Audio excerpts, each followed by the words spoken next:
उस पानी में कैंसर भरी पड़ी है। सभापति महोदय, मैंने पहले भी सदन में ये बात उठाई है कि हमारे इलाके में कैंसर बढ़ रही है। वो किस वजह से बढ़ रही है, शोध का विषय।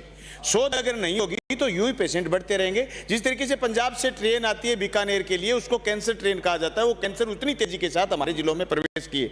इसलिए मैं मांग करता हूं कि हमारे जिले में और मेरे विधानसभा क्षेत्र में कैंसर रिसर्च सेंटर खोला जाए। सभापति महोदय, एक महत्वपूर्ण बात पर मैं आपका ध्यान इंगित करना चाहूंगा। हमारे यहाँ गोरखपुर हरियाणा में पास लगता है, जहां से भाखड़ा का पानी आता है, उसमें परमाणु बिजली संयंत्र बन रहा है। उसमें से 40 क्यूसेक पानी उस संयंत्र को ठंडा करने के लिए वापस फिर हमारी नहर में डाल दिया जाता है। उस नहर का पानी जहां भी जा रहा है वहां तेजी से कैंसर बढ़ रहा है।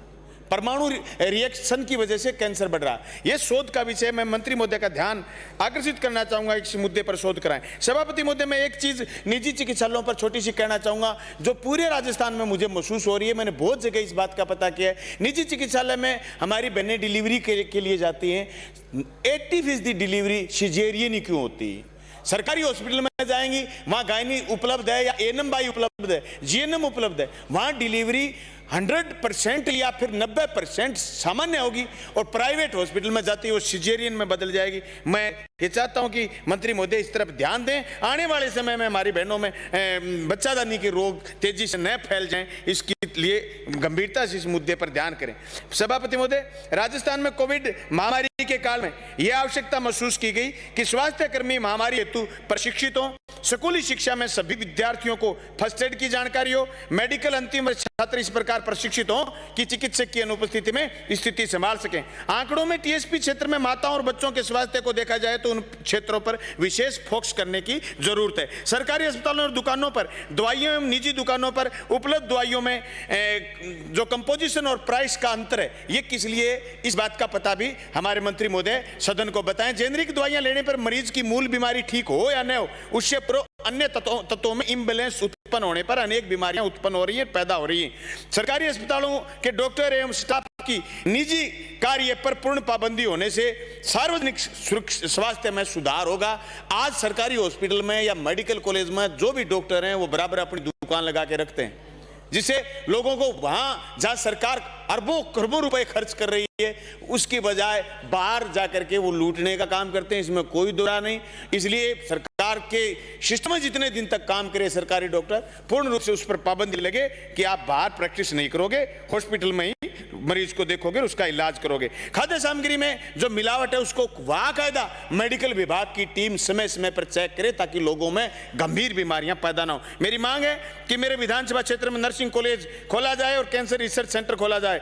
1554 प्रयोगशाला सहायकों की भर्ती पूरी करवाओ। एमएनजेवाई और एमएनडीवाई में काम कर रहे लोग जिन्होंने कोरोना में बहुत बढ़िया साथ दिया, पूरे हॉस्पिटल, सीएचसी, पीएचसी और तमाम रिसर्च सेंटरों में और मेडिकल कॉलेजों में जो लगे हुए थे, उन्होंने बढ़िया काम किया है। इसलिए उनके समय पर भुगतान और उनकी दूसरी व्यवस्थाएं की जाए। राइट टू हेल्थ बिल सरकार इसी सत्र में लेकर के आए। जिन निजी चिकित्सालयों में कोरोना के समय खोला नहीं था, सरकार ने उनकी जांच भी की है, उनके नाम भी आइडेंटिफाई किए। उनके खिलाफ जरूर कोई न कोई पुलिस कार्रवाई होनी चाहिए। पूरे देश और दुनिया का ध्यान कोरोना पर था, लेकिन निजी चिकित्सालय के लोग इतना बड़ा बड़ा ताला लगा करके फुर हो गए थे। वो जो उस समय सरकार का है सहयोग किया, जनता का है सहयोग निजी चिकित्सालयों ने किया। मैं आज इस पर महत्वपूर्ण रूप से बात करना चाहता हूं, कुछ ना कुछ पुनिशमेंट होना चाहिए। एसएमएस में ऑपरेशन की वेटिंग जो लंबी लिस्ट है 2-2, 3-3 महीने की है, मंत्री महोदय का मैं ध्यान आकर्षित करना चाहूंगा कि इसको आप छोटी करें और लोगों को समय पर इलाज मिले। भादरा सीएचसी में ट्रॉमा सेंटर मंजूर कराओ और बेडों की संख्या बढ़ाओ। सभापति महोदय, मैं शोध के विषय पर मैं छोटी सी 2 मिनट का समय आपका और लेऊंगा।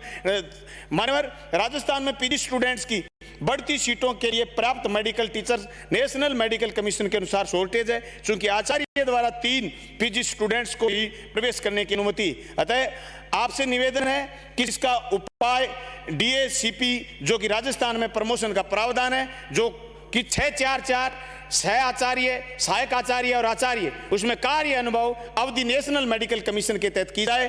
4-3-3 वर्ष सहायक आचार्य, सह आचार्य और आचार्य हैं, जिसे आचार्य एवं वरिष्ठ आचार्य के प्राप्त भरे जा सकेंगे और पीजी की सीट प्राप्त नंबर में हो सकेंगी, जिसे प्रदेश में स्पेशलिस्ट डॉक्टर्स की कमी को पूरा किया जा सकेगा। महोदय, दूसरा उपाय यह है कि चिकित्सा शिक्षा में विभाग में रेगुलर आरपीएससी रिक्रूटमेंट निर्धारित समय प्रबंधन के साथ हो जाए और सहायक आचार्य के पदों की कमी को पूरा किया जा सकेगा एवं पीजी स्टूडेंट्स की पढ़ाई और मरीज की सेवा बाधा नहीं आएगी। सभापति महोदय, पीजी में एडमिशन के दौरान कोई कोर्स को छोड़ करके जाता है तो उसके लिए एक ब्रांड प्रक्रिया है जिसके तहत उसे एक निश्चित राशि जमा करवानी होती है और तथा कोर्स कंप्लीट करने के लिए के बाद एक निश्चित समय की सेवा राज्य सरकार में देनी होती है। परंतु ये देखा गया है कि पीजी कोर्स कंप्लीट होने के बाद राज्य सरकार द्वारा अभी तक उन्हें राज्य सेवा करने का अवसर नहीं प्रदान किया जाता। अतः निवेदन है कि पास आउट होने के बाद सीनियर रेजिडेंसी का प्रावधान है जो कि आरपीएससी में मेडिकल सेवा में रिक्रूटमेंट के लिए नेशनल मेडिकल कमीशन के अनुसार आवश्यक है। निवेदन करता हूं कि सीनियर रेजिडेंसी की सीटों को बढ़ाया जाए जिससे टीचिंग फैकल्टी एवं जूनियर रेजिडेंट के बीच की कड़ी का सीखने का रास्ता जुड़ा रहे, जिससे आने वाली जनता मरीज को परेशानी न हो। पीजी के बाद उस डॉक्टर का कॉन्फिडेंस लेवल जनता को स्पेशलिस्ट डॉक्टर के रूप में सेवा देने का मौका मिले। आपसे मेरा निवेदन है कम से कम 50% ऐसे ज्यादा सीनियर रेजिडेंट की सीटें उसी डिपार्टमेंट में उपलब्ध करवाई जाएं। जैसे किसी डिपार्टमेंट में जूनियर रेजिडेंट की सीट अगर 50 है तो उसमें सीनियर रेजिडेंट की सीट भी 25 से ज्यादा हो, जिससे संस्थान में आने वाली पीढ़ी का प्लेसमेंट कर सके और जनता को फायदा पहुंचा सके। मैं उम्मीद करता हूं जिस तरीके से कोरोना में गंभीर हुए उसी तरीके से स्वास्थ्य को लेकर के राजस्थान की सरकार गंभीर हो और जनता के स्वास्थ्य को बहुत अच्छा करे, चुस्त दुरुस्त करे, तभी निरोगी राजस्थान का सपना पूरा होगा। आपने मुझे सुना, आपका बहुत बहुत धन्यवाद, शुक्रिया। श्री कन्हैया